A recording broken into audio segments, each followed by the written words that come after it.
നീ എന്തിനാടാ മോനെ അവനെ ഉപദ്രവിച്ചത്? ടീനയുടെ കാര്യത്തിൽ ഒരു തീരുമാനം എടുക്കേണ്ടത് ഞാനല്ലേ? ഒരു നാട് മുഴുവൻ അവനെ തിരക്കി നടക്കുക.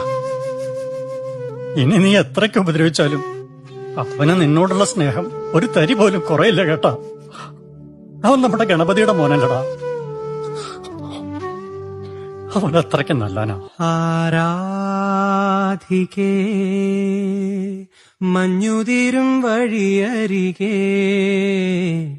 നാളേറെയായി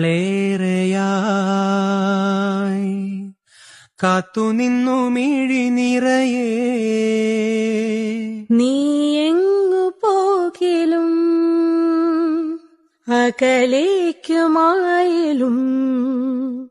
എന്നാശകൾ തൻ മൺതോണിയുമായി തുഴഞ്ഞരികെ ഞാൻ വരാം.